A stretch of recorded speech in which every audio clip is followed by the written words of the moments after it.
सातवा वेतन आयोगाच्या मागणीसाठी राज्यभर एस.टी. कर्मचारी संपावर गेलेले आपल्याला पाहायला मिळत आहे। या संदर्भात माझ्यासोबत बोलण्यासाठी ॲडव्होकेट गुणरत्न सदावर्ते सर आहेत। त्यांची पण एस.टी. संघटना आहे। या संदर्भात आपण त्यांच्याशी चर्चा करू। सर, काय सांगाल, राज्यामध्ये एस.टी. कर्मचाऱ्यांनी संप पुकारला आहे, यावर आपली भूमिका काय आणि आपल्या संघटनेची काय भूमिका? एक लक्षात घ्या की एस.टीतल्या कष्टकऱ्यांची आजच्या तारखेतली जी भूमिका म्हणताय तुम्ही ती खोटं आहे, तशी नाही आहे। हे जे लोक आहेत हे महाविकास आघाडी, शरद पवार आणि उद्धव ठाकरेशी संबंधित काही बोटावर मोजण्या इतके रिटायर्ड झालेले, जे नोकरींमधून काय म्हणतो त्याला तडीपार म्हणता येणार नाही, पण जे नोकरीतून ज्यांना काढून टाकलेले बडतर्फ, जे म्हणजे टायर फिटर आहेत परंतु त्यांनी कधी टायर फिटिंग केली नाही, प्रदीर्घ काळ रजेवर राहून मजा मारणारे, मौज करणारे ही लोक आहेत। जी संघटना म्हणून जे काही तुम्ही कृती समिती म्हणता, मी तिला कृती म्हणणार, ती किडे समिती, ते किडे लागलेले होते एस.टीच्या कष्टकऱ्यांच्या जीवनामध्ये, ते किडे आले होते। ते किडे जे आहेत एस.टीच्या कष्टकऱ्यांनी आझाद मैदानात फवारणी करून त्या किड्यांना नेस्तानाबूत केलं होतं, नाश केला होता। हे लोक जे आहेत हे 5% मलाई खाणारे लोक आहेत। या लोकांना करार पाहिजे। या लोकांनी तुम लढो हम कपडे संभालतो म्हणणारा हा संदीप यांनी शपथेवर सांगावं चॅनल समोर येऊन की त्यानं लिहून दिलं आहे की संप आहे म्हणून। हे जे शरद पवारांची जी बेगडी असते त्या पॉलिसीतली ही माणसं आहेत। त्यांनी एक लक्षात घेतलं पाहिजे, कष्टकरी हा संविधान साक्षर आहे आता एस.टीतला, आणि त्यांनी ओळखलंय की तुम्ही लिहून देताना काय देता तर धरणे आंदोलन, आणि कष्टकऱ्यांना म्हणता तुम्ही संपात जा। म्हणजे हे बाडगुळं कष्टकऱ्यांच्या नोकऱ्यांवर येऊन पडलेले आहेत। मी तुम्हाला सांगतो, तुम्ही म्हणाल की जे आझाद मैदानात 5.5 महिने झाले ते काय होतं, तर ते 124 आत्महत्या झाल्या होत्या, तो दुखवटा होता। मान्य उच्च न्यायालयात डंके की चोट पे आम्ही तो खरा ठरवला। मान्य उच्च न्यायालयाने 7व्या वेतन आयोगाच्या बाबतीत विचार करायला सांगितलं। समिती गठीत झाली। माननीय मुख्यमंत्री एकनाथरावजी शिंदे साहेब जे आहेत, मागच्या दसरा मेळाव्यालाच त्यावेळेस 7व्या वेतन आयोगाच्या बाबतीमध्ये पूर्ण कारवाई आम्ही पूर्ण केली होती। मान्य उद्योगमंत्री जे आहेत सामंत साहेब त्यांनासुद्धा या बाबीची कल्पना आहे, परंतु ह्या किडे समितीनं करार पाहिजे म्हणून मध्ये हातखंडा वापरला का, तर त्यांना त्यांच्या डोळ्यामध्ये जे आहे परंपरागत BOT असलं की पैसे टक्के, करार झाला की 5%। अहो, कराराचे 5% तुम्हाला सांगायचं झालं तर काही कोटी रुपये हे जे आज आंदोलन करायला पुढं उभा आहे ना, शरद पवारचा म्होरक्या, याच्या संघटनेच्या नावानं अकाउंटला ते पैसे काही कोटी रुपये देऊन टाकणं म्हणावं सरकारला 7व्या वेतन आयोगासाठी, किंवा कष्टकऱ्यांच्या खिशात वापस देणं म्हणा, ती लाज बाळगायची नाही। आणि 7व्या वेतन आयोगाची मागणी कुणाची आहे? ती त्या संदीपची आहे का? ती राष्ट्रवादी काँग्रेसच्या वयोवृद्ध पुढारी शरद पवारची आहे का? त्या उद्धवची आहे का, ज्याची मान काम करत नव्हती? आणि आज माझी भगिनी सुप्रियाताई सुळे काल म्हणते की एस.टी. आम्ही गावापर्यंत तांड्यापर्यंत पोहोचू। मला सुप्रियाताईला विचारायचं आहे, सुप्रियाताई, 118 जेव्हा माझे कष्टकरी जीव देत होते तेव्हा 124 कष्टकरी, तेव्हा तुमच्या तोंडून काहीच निघालं नाही, तेव्हा पार्लमेंटमध्ये आवाज निघाला नाही, तेव्हा राष्ट्रवादी काँग्रेसचे वयोवृद्ध पुढारी शरद पवार शांत होते। जेव्हा आम्ही सांगत आहोत की 7व्या वेतन आयोगाच्या बाबतीत सरकारकडे पाठपुरावा करत आहोत आणि आम्ही जिम्मेदारी स्वीकारत असतो, हे जिम्मेदारी न स्वीकारणारे आणि तुम्हाला आगीत ढकलणारे, नोकऱ्या धोक्यात आणणारी ही माणसं आहेत। त्यामुळं एस.टीतल्या कष्टकऱ्यांचं हे जे काही ते तुम्ही म्हणत आहेत ना, हे पॉलिटिकली बेस्ड महाविकास आघाडीचं चालवलेलं एक ज्याला म्हणतो आपण एक स्क्रिप्ट आहे। ती स्क्रिप्ट आज चालू आहे, ती स्क्रिप्ट आज फेल गेलेली आहे। ठाणे जिल्हा असेल माननीय मुख्यमंत्री महोदयांचा, तिथले डेपो चालू आहेत, मुंबई चालू आहे, अमरावती चालू आहे। काही ठिकाणी 2-5 लोक जे ड्युटीवर नसतात त्यांच्या बाबतीमध्ये म्हणजे बंद आहे लोक घोषणा देतात असं दाखवायचा प्रयत्न झाला, परंतु दुपारच्या शिफ्टपासून सगळं रेग्युलर चालू झालं। त्याही पुढं मला जाऊन सांगायचं आहे की उद्धव ठाकरेशी संबंधित गिरीश देशमुख नावाचा एक कलाकार एस.टी. महामंडळात कर्मचारी आहे, अधिकारी म्हणजे फायनान्स डिपार्टमेंटचा आहे।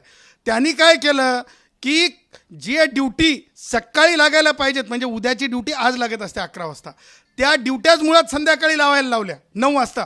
म्हणजे लोकांना माहीतच नव्हतं आज सकाळी कितीला ड्युटी आहे. असा संभ्रम निर्माण करून एक मलई काढण्याचं काम, एक म्हणजे जे 22 तारखेला महाविकास आघाडीचं जे जमलं नाही ते परत कष्टकऱ्यांना हाताशी धरून मतदानाकडे गोष्ट वळवण्याचं, राजकारणाकडे गोष्ट वळवण्याचं कष्टकऱ्यांना माहीत आहे. मुंबई उच्च न्यायालयाचा निकाल लागल्याच्या नंतर हेच सन्माननीय मुख्यमंत्री एकनाथरावजी शिंदे आहेत, ज्या शरद पवारानं ज्याच्या घरावर हल्ला झालाच नव्हता झाला सांगून ज्या कष्टकऱ्यांना घराच्या नोकरीच्या बाहेर ठेवलं, लाठी हल्ला सहन केला, खोट्या केसेस करून कष्टकऱ्यांना जेलमध्ये टाकलं, त्या उद्धव ठाकरे आणि शरद पवार हे लोक कशा स्वरूपाचे आहेत, त्यांच्या रक्तातला DNA काय सगळ्यांना माहिती आहे. हेच सन्मान्य मुख्यमंत्री आहेत ज्यांनी सगळ्यांना नोकरीवर घेतलं. हेच सन्मान्य मुख्यमंत्री आहेत ज्यांनी दिवाळी बोनस दिला. आम्ही मुख्यमंत्र्यांची वाहवा करत नाहीत, मुख्यमंत्र्यांकडून 7वा वेतन आयोग घेऊ, परंतु राजकारण करून घेणार नाहीत. ज्या गोष्टी आम्हाला संविधानिकदृष्ट्या मिळतात, चर्चेतून मिळतात, त्या गोष्टी जे आहे भीक मागल्यासारखं काहीतरी खोटं करून स्वतःचे म्हणजे काहीतरी STच्या आमच्या ज्या बसेस आहेत त्या बसेसला CNG करण चालू आहे. त्या CNG करणामध्ये सुद्धा या लोकांच्या तोंडाला रक्त लागलेले, टक्केवारी मिळणार नाही. BOT तत्वावर बांधकाम चालू आहे, मिळणार नाही 1 रुपया सुद्धा. हे शरद पवारचं राज्य नाही आहे, हे प्रभू श्री रामचंद्राच्या विचाराचं राज्य आहे. खबरदार. आणि म्हणून कष्टकऱ्यांच्या पूर्ण हितासाठी आज मी सरकारशी चर्चा केली आहे. आज सकाळपासून मी 2 सन्माननीय कॅबिनेट मंत्री महोदयांशी चर्चा केली आहे. उद्योग मंत्री म्हणजे उदय सामंत साहेबांशी चर्चा केली, त्यांना पूर्वी झालेल्या गोष्टींची आठवण करून दिली. त्याचबरोबर सन्माननीय मुख्यमंत्री एकनाथरावजी शिंदे साहेबांची मी चर्चा केलेली आहे आज.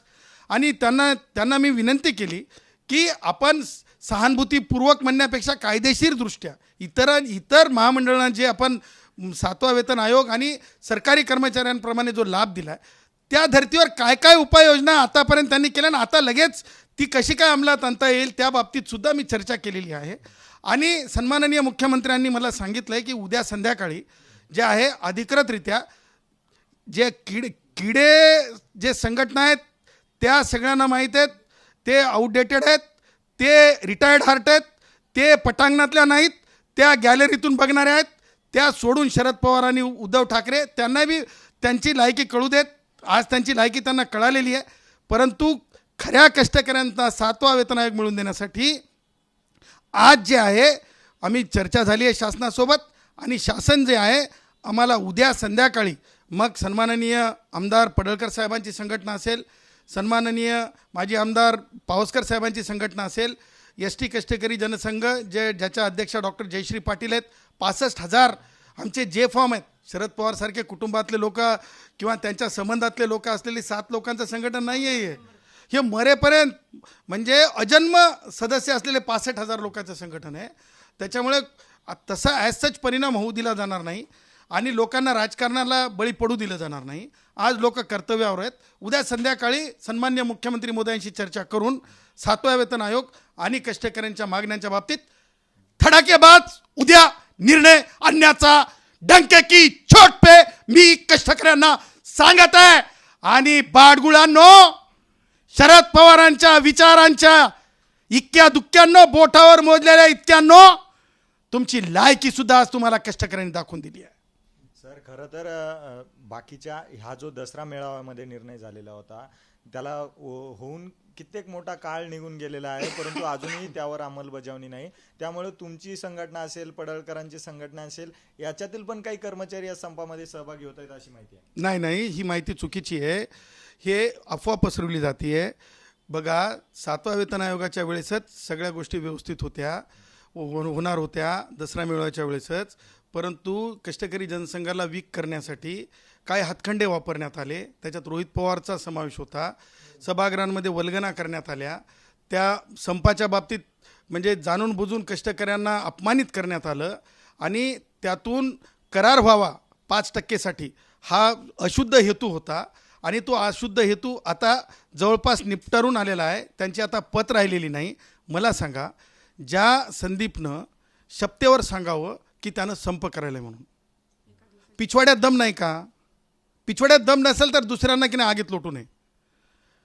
तू तिथं गेलास त्या याला इंडस्ट्रियल कोर्टमध्ये, शरद पवारांचा जे कोणी वकील असतील ते काय मी म्हणजे ते असतील, मला सांगा तिथं तुम्ही काय सांगितलं? संप करणार आहोत म्हणून सांगितलं का तुम्ही? नाही सांगितलं.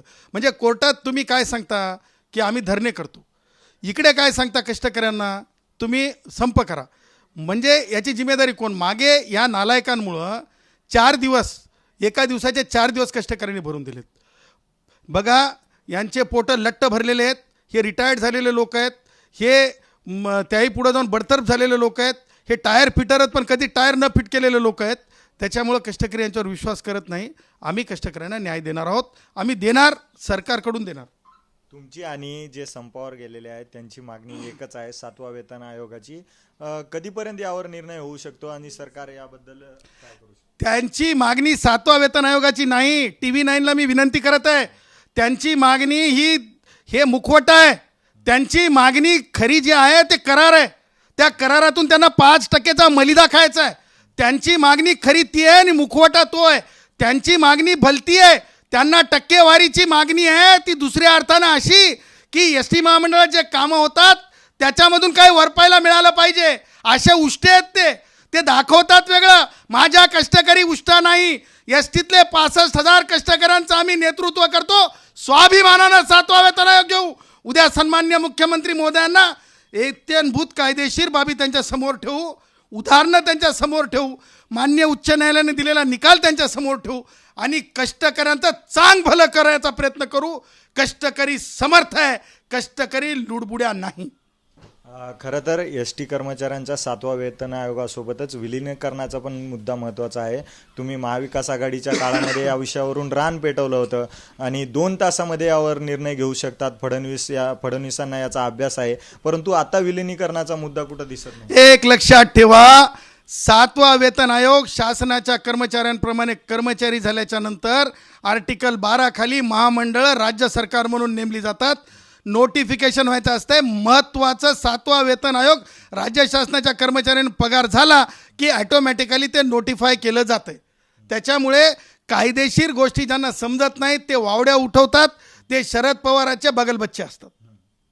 तर खरं पाहिलं तर ST कर्मचाऱ्यांचं हे आंदोलन नसून शरद पवार आणि उद्धव ठाकरे गटाच्या काही बगलबच्च्यांचं हे आंदोलन आहे आणि यामध्ये सर्वात मोठी संघटना असलेली गुणरत्न सदावर्ते यांची संघटना सहभागी नाही. आणि मुख्यमंत्र्यांशी माझी चर्चा झालेली आहे. उद्यापर्यंत ST कर्मचाऱ्यांच्या 7वा वेतन आयोगाच्या निर्णयाबद्दल योग्य ती भूमिका जाहीर होईल असं सदावर्ते यांनी सांगितलेलं आहे. कॅमेरा पर्सन विवेक सोबत अजय धंजे, TV9 मराठी, मुंबई.